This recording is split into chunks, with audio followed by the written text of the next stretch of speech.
Aquí comienza Nuestra América, transmitiendo desde RTV, más internacional en Colombia. Radio Martí presenta Nuestra América. Un encuentro con la realidad de nuestros pueblos para ver más allá de la noticia. Una mirada directa a lo que pasa en Nuestra América.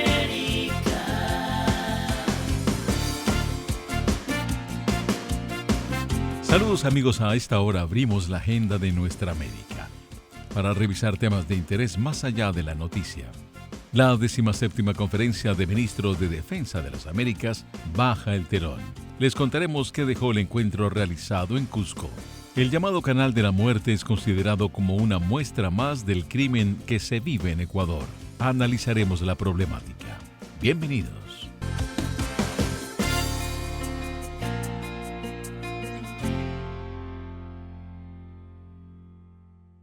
Nos reúne hoy la 17ª Conferencia de Ministros de Defensa de las Américas, principal foro hemisférico del diálogo político en materia de defensa. América registra la mayor tasa de homicidios del mundo, 15 de cada 100.000 habitantes, según los más recientes datos de las Naciones Unidas, la mitad de ellas asociadas al crimen organizado.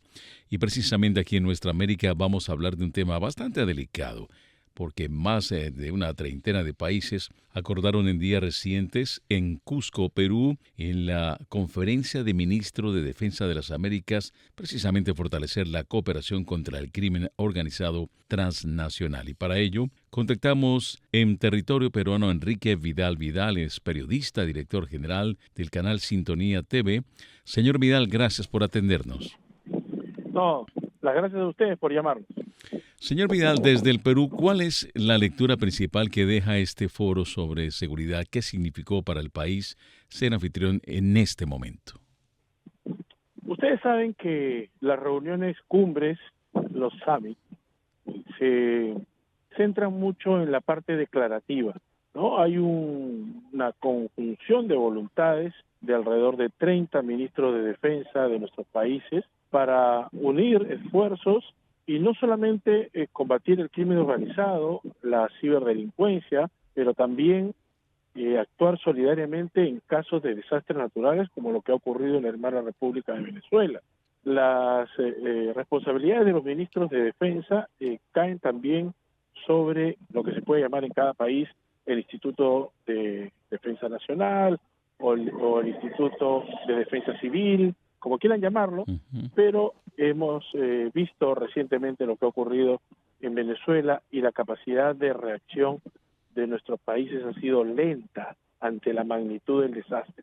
Eso también ha incluido la declaración del Cusco en esta reunión que se ha efectuado en la Ciudad Imperial, la capital arqueológica de América, donde se han reunido los ministros de Estado y han también abordado el tema de la lucha contra el crimen organizado, la protección de nuestras fronteras. Es muy fácil pasar de Ecuador a Perú o de Bolivia a Perú por la zona del lago Titicaca, que se llama Desaguadero, y hay una serie de dificultades para el control de las personas que a pie pasan libremente, ¿no? O sea, uno no se puede imaginar que en una cuarta parte del siglo XXI todavía ocurra eso, ¿no? Sí. De que la gente pasa caminando y no hay la capacidad del Estado para resguardar fronteras que no son tan grandes como, por decirte, lo que ocurre entre México y Estados Unidos, ¿no? Correcto. Que son miles de kilómetros, ¿no? En cambio, la frontera de Perú con Ecuador, por donde han pasado muchos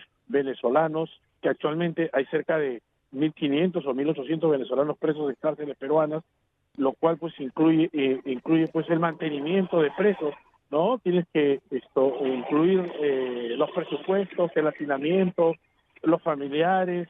En Lima, por ejemplo, viven más de 1,5 millones de venezolanos. Sí. Señor Vidal, el temario que estábamos revisando sobre este evento, esta conferencia del ministro de Defensa, hablaba sobre las amenazas transnacionales, el tema del crimen organizado, como usted bien cita, la ciberseguridad, lo que se llama tácticas híbridas. ¿Qué tan realista es hablar de interoperabilidad e intercambio de inteligencia entre las Fuerzas Armadas del continente cuando cada país, como usted bien cita, enfrenta sus propias limitaciones.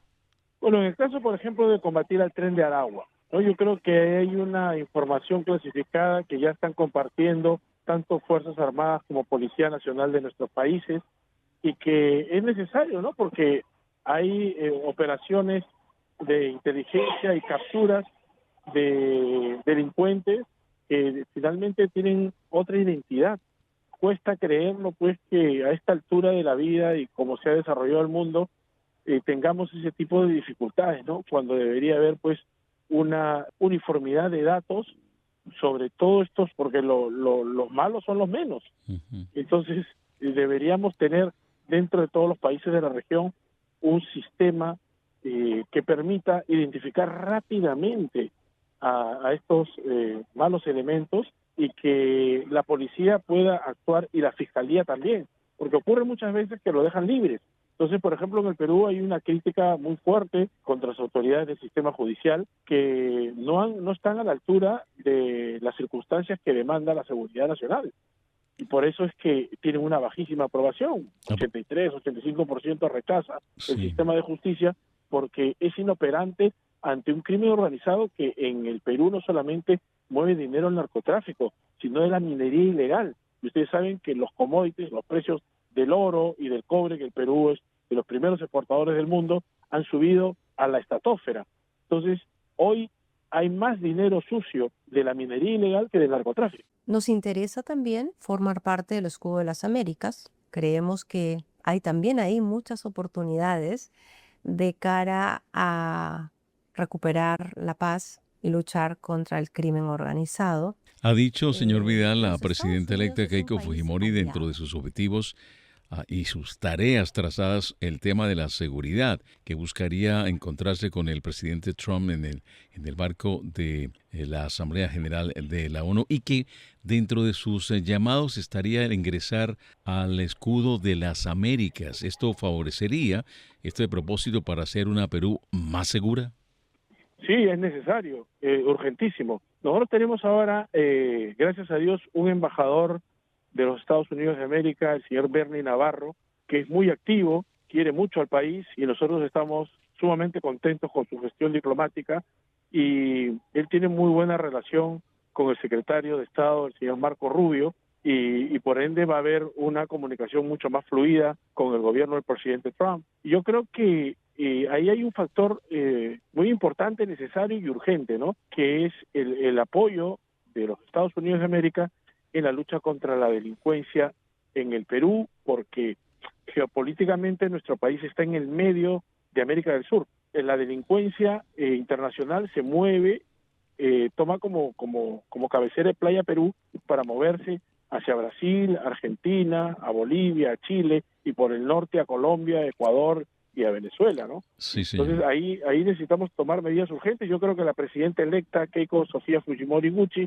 va a tomar el toro por las astas, como se dice, va a actuar con firmeza y determinación, lo tienen los genes porque su padre, el presidente Alberto Fujimori, que en paz descanse, en 1990 tomó un país en la bancarrota y lo sacó adelante y derrotó al terrorismo que en esos momentos ocupaba gran parte del territorio nacional y era una amenaza para la democracia no solamente del Perú, sino de los países de Sudamérica. Señor Vidal, pasando precisamente a la política interna, la señora Fujimori asume el próximo 28 de julio. ¿Cómo marcha ese proceso de empalme que coordina a Marco Minelli, especialmente en el sector interior? Ha habido una demora por la lentitud, la inoperancia del sistema electoral. Nosotros tenemos una oficina nacional de procesos electorales que ha tenido un papel paupérrimo dentro de las elecciones de la primera vuelta. Se han demorado muchísimo en dar los resultados. Imagínense ustedes que recién esta semana la presidenta electa va a tomar las credenciales 2 semanas antes de asumir el poder, ¿no? Ha habido un retraso en la instalación de la comisión de transferencias porque, repito, nuestras autoridades electorales no están a la altura de un proceso que el país requiere, pero gracias a Dios están los resultados aceptados por tirios y troyanos y yo creo que Ahora hay que esperar, pues las primeras medidas fueron anunciadas por la presidenta Keiko Fujimori, que van a incluir pues la participación de las Fuerzas Armadas en patrullajes, rastrillajes, operaciones de madrugada, como se hizo en la época de los 90 para vencer al terrorismo, ¿no? Uh-huh. O sea, utilizar la inteligencia operativa, pero para acciones concretas, no para grandes discursos, no para ir al Congreso a una exposición para que aplaudan los parlamentarios, sino para que la gente sienta que el Estado está actuando, porque en los últimos años hemos vivido un desgobierno a raíz de elecciones que no dieron resultados, de gente que no estaba preparada, y de eso se aprovechó la delincuencia. Estamos hablando con Enrique Vidal, periodista y director general del canal Sintonía TV del Perú. A propósito del gobierno saliente, señor Vidal, estaban hablando ellos sobre que hay una reducción significativa en homicidios y extorsiones, pero uno revisa y los analistas a nivel independiente dicen otra cosa, dicen que el sicariato vinculado a extorsiones va en aumento y que la cifra es realmente enorme. ¿A quién le cree el ciudadano de a pie? El ciudadano de pie le cree a la calle, a lo que vive diariamente, y eso es fácil de rebatir porque usted ve los informativos en la mañana y en la noche, y el 60 o 70% de los informes, de los reportajes, son sobre crímenes. Más de 194.000 delitos denunciados solamente en el primer trimestre y cerca del 80% de los delitos violentos con armas de fuego nos dice algo. La extorsión golpea al transporte público, a los pequeños negocios. ¿Este es el problema número uno que hereda la señora Fujimori? Sí, el número uno. Yo le voy a contar un hecho particular para que ustedes, en todo el espectro de su audiencia real y digital, puedan entender la crisis del sistema de seguridad de Perú. Hace 2 o 3 meses estaba en un parque al lado de mi casa, en un distrito de clase media en Perú, San Borja, y fui agredido por una pareja de jóvenes que estaban sentados en una banca, y yo les pregunté qué hacían allí, si vivían en la zona, porque estaban con una moto al costado, y la mayor parte de los delitos se hacen factibles con el uso de la moto para escapar en medio del tránsito caótico de la ciudad. Y me agredieron, me tumbaron al suelo, intervino una persona, llamé a la policía, vino la policía, fuimos a la dependencia policial, y a las finales los liberaron porque era una falta menor.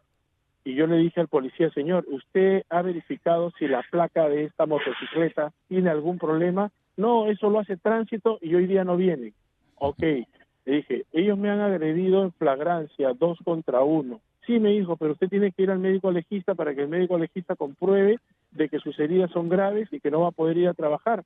En caso de que eso ocurra, ellos van a ser citados para dentro de 48 horas. Un episodio que se repite mucho en nuestros países, pero en los 30 segundos que nos quedan, señor Vidal, ¿cuál cree usted que es el primer examen que el pueblo peruano, le va a tomar a la presidenta Fujimori? El primer examen es la necesaria inversión, un shock de inversión pública para repotenciar a la Policía Nacional, al sistema de justicia, y dar leyes de urgencia, decretos presidenciales que permitan, uno, acabar con las comunicaciones que hay desde las cárceles hacia las bandas delincuenciales en las calles, y segundo, hacer todo un tema de darle a los policías incentivos para que cumplan su trabajo. No es posible que un policía se convierta en una persona que llega a la oficina, cumple un horario y se retira. Debería haber por lo menos un rango de productividad. Hiciste una operación contra la delincuencia, ¿cuántos capturaste? ¿Cuántos procesó la Fiscalía? ¿Cuántos condenó el Poder Judicial? Si se hace algo de meritocracia, la policía va a recuperar ese aire, ese ímpetu, ese entusiasmo y esa facultad, el empoderamiento que necesita la policía para hacerle frente a un mega problema como es la delincuencia. Enrique Vidal, periodista, director general del canal Sintonía TV desde Perú, hablando del balance de la conferencia de ministros que se realizó en Cusco y por supuesto también dando un vistazo a lo que le espera a la señora Keiko Fujimori cuando asuma el próximo 28 de julio, Día de la Independencia Peruana. Un abrazo y gracias por atendernos. Las gracias a ustedes, un gran abrazo, que Dios los bendiga.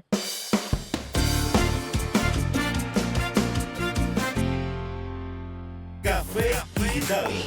el repaso de la semana a la lista de las noticias más importantes sobre ciencia y tecnología. Café Digital, lo mejor de la semana de la ciencia y las nuevas tecnologías. Un programa donde la comunidad científica y tecnológica tiene su lugar. Café Digital.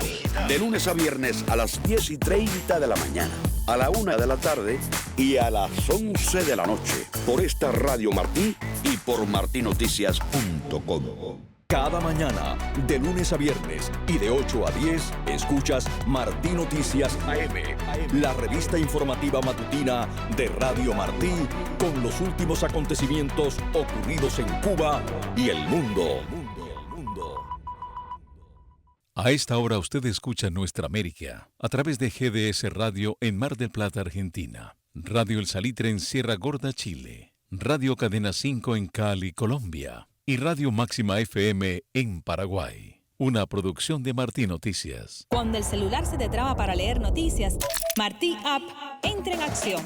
Es la nueva aplicación Lite de Martí Noticias para iPhone y Android.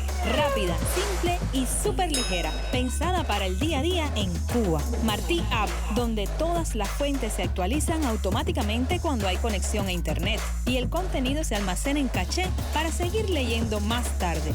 Incluso sin conexión. Los artículos con video y audio se reproducen dentro de la aplicación, permitiendo leer y escuchar las noticias mientras sigues navegando por otros contenidos. Martí App fue creada para apoyar a los usuarios en Cuba, con mecanismos de elusión integrados en el contenido para que la app se mantenga siempre disponible. Encuentra el código QR de Martí App en nuestros medios digitales y en martinoticias.com. Descarga ya la aplicación que mantiene la información fluyendo. Martí App, ligera, segura y a tu manera. Nuestra América. Vivir en el canal de la muerte es vivir en zozobra. Y de Perú nos trasladamos a territorio ecuatoriano porque allí sucede un fenómeno conocido como el Canal de la Muerte. En el noroeste de Guayaquil hay un símbolo gráfico y, por qué no, macabro de la crisis de inseguridad que ha azotado el territorio ecuatoriano en los últimos años. Un acueducto, imagínense ustedes, que atraviesa varios distritos que son altamente conflictivos, para poner un calificativo, que ha sido utilizado recurrentemente por grupos de la delincuencia organizada como una ruta para abandonar cuerpos de víctimas, aparentemente de ajuste de cuentas, aprovechando así la extensión que tiene el mismo. Por eso tocamos la puerta de Cecilio Moreno, editor de investigaciones de la revista Vistazo en Ecuador, desde Guayaquil, para analizar un tanto esta problemática. Bienvenido a Nuestra América, señor Moreno. Muchísimas gracias, Ricardo. ¿Cómo un acueducto, uno no le cabe en la cabeza, en el noroeste de Guayaquil pasa a ser de una obra de infraestructura a convertirse en el símbolo más macabro de la crisis de la seguridad en la que se llama la Zona 8? Bueno, como tú dices, es un acueducto que está en el perímetro de la ciudad. De hecho, bordea una parte del perímetro de la ciudad y lamentablemente desde hace muchos años, como es una zona no tan poblada en muchos sectores del acueducto, se ha convertido en un botadero, le podríamos llamar así, triste, pero eso es, ¿cierto?, de personas que fallecen violentamente, ¿no?, víctimas de toda la ola de violencia que nos azota, ¿no? De que dejan cadáveres de A3, de A5, y varios aparecen flotando aquí en el canal donde corre el agua. Decía, una ola de violencia, si bien puede surgir una pequeña esperanza de que las cosas están cambiando, ¿no? Por lo menos en cuestión de estadísticas, hemos vivido los últimos 5 años con un crecimiento constante, pero por lo menos en los primeros 5 meses de este año, con las cifras que mes a mes publica el Ministerio del Interior, hay a nivel país una reducción de 14%. Y en ciudades especialmente violentas como Guayaquil, Durán o Manta, hay una reducción más amplia. En Guayaquil la reducción es del 27%. En Durán, que se consideraba hace 2 años el cantón más violento del país, La reducción, al menos en estos primeros 5 meses, es a la mitad, 50%. Sí. Y en Manta, otro cantón también muy conocido, la reducción es del 21%.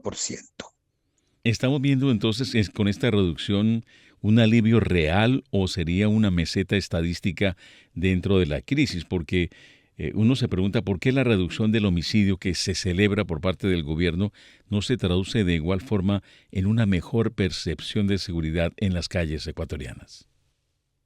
Sí, porque si consideras que a nivel país es 14%, igual te están matando, ¿no? Uh-huh. Igual la cifra total es 3.485 muertes. Pero también la cifra da otros problemas, que está migrando un poco la violencia y migrando hacia el sur del país. La provincia del Oro, cuya capital es Machala, conocida como la capital bananera del mundo. La zona es la mayor productora de banano, que es la fruta emblemática del Ecuador. Allí la violencia en estos primeros 5 meses ha crecido en 63%. Y un poco se justifica, o por lo menos se entiende, porque también allí se ha dado un fenómeno cada vez más grande que está sucediendo, que es la atomización de los grupos criminales. Como las políticas gubernamentales son de combatir y dirigirse a los jefes de los grupos, una vez que el jefe cae preso, ¿cierto?, los que están abajo comienzan a pelearse por el poder. Eso les lleva a matarse entre ellos, a la violencia, pero también lleva a la fragmentación, a la atomización de estos grupos criminales. Imagínate que en 2024 se calculaba se decía que había 22 bandas narcodelictivas. Hoy esas 22 se han transformado en 47. Eso en algunas zonas ha vuelto la situación más compleja. Claro. Y en otras, al parecer, ha aliviado y probablemente por la acción de policía y de ejército, ¿no? Uno mira los informes de la prensa, señor Moreno, y ve que el narcotráfico y las rutas de exportación siguen siendo el motor del conflicto en general, pero hoy vemos un fenómeno particular que es la fragmentación de las grandes bandas, quizá por la participación también y el apoyo de los Estados Unidos. ¿Los lobos hacen parte de esta fragmentación? Por supuesto, precisamente lo que te hablaba en el sur del país, este grupo denominado Los Lobos se ha fragmentado y hay varias nuevas denominaciones, ¿no? Hay un grupo que se llama South Box, que está causando el mayor terror en Machala, que es la capital de la provincia del Oro. Sí. ¿Y qué estrategias está empleando el gobierno? Porque sabemos que existe el Plan Fénix y el impacto táctico de los operativos. ¿Cuál ha sido y cuál es la diferencia entre el Plan Fénix y Gran Fénix, señor Moreno? Es difícil establecer la diferencia porque tampoco se conoce detalles, ¿no es cierto?, de un plan o de otro. El plan es darles guerra. Pero, lógicamente, ¿de dónde se origina? Del narcotráfico. ¿Y de dónde viene el narcotráfico? De Colombia. Por eso hubo también en los primeros meses de este año un cierre de la frontera con Colombia. La frontera es muy extensa, es muy permeable igual, ¿cierto? Y se espera que a partir de agosto, que haya un cambio de presidencia en Colombia, haya una mejor coordinación, porque los cultivos de coca, más de la mitad de los cultivos de coca de Colombia están justo al borde de la frontera con Ecuador. Entonces es más fácil para los grupos narcodelictivos sacar la droga por el Ecuador que sacarla por la misma Colombia. También viene droga del sur, del Perú, sí. y allí también nos queda otra esperanza, porque la presidenta electa Fujimori ha expresado públicamente que va a combatir a estos grupos y que va a coordinar con los gobiernos vecinos. El pasado 7 de julio se reabrió el puente internacional de Macará luego que estuvo cerrado no sé por cuántos meses, no tengo la cifra exacta, pero se buscaba frenar el tráfico de armas. ¿Esto deja un balance positivo? ¿El cierre fue temporal en la frontera sur? ¿Y qué tan vulnerable sigue siendo este control fronterizo frente al crimen transnacional, señor Moreno?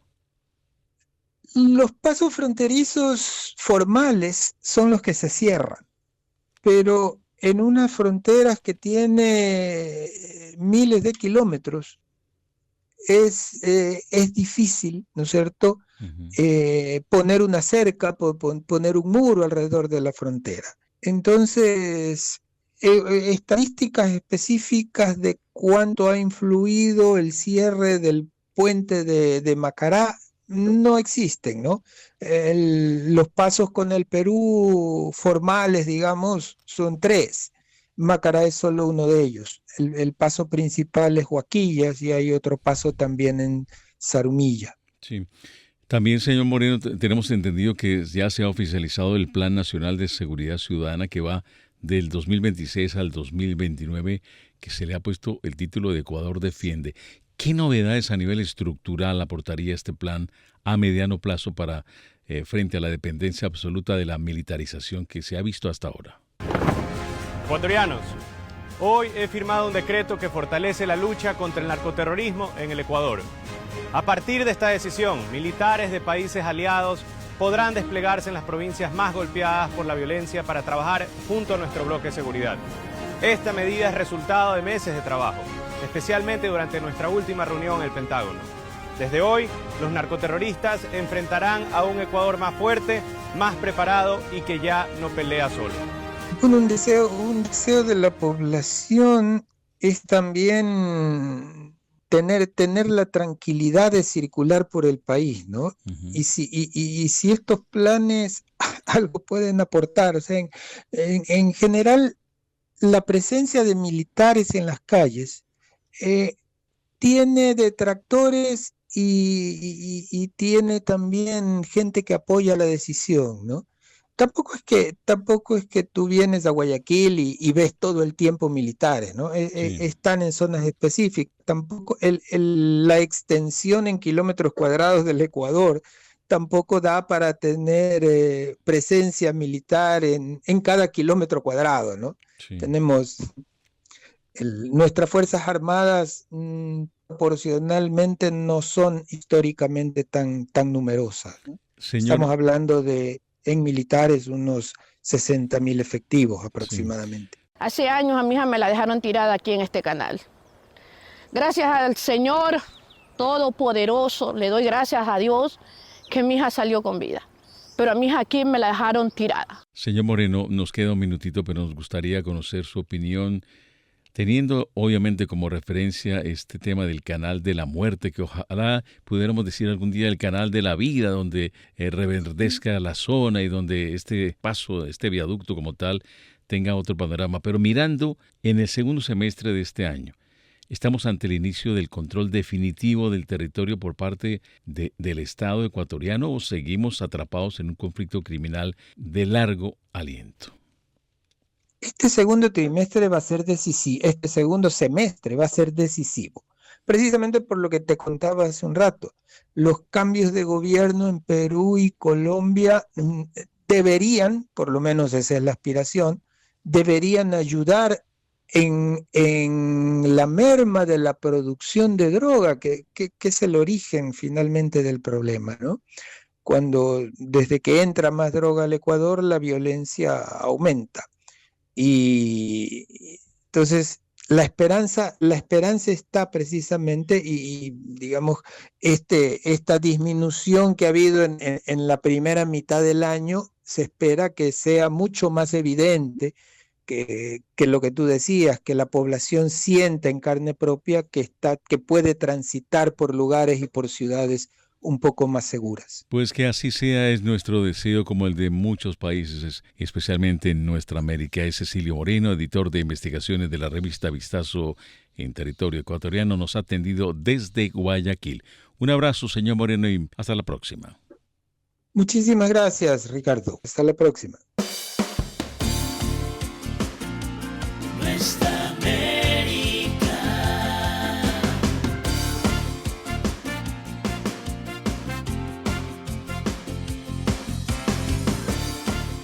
Y hasta aquí esta edición de Nuestra América. Asistencia técnica Danilo Fuentes Cortés y Tony Simón. Producción Hernán Llanes y César Grajales. Voz informativa Ricardo Espinosa. Hasta la próxima.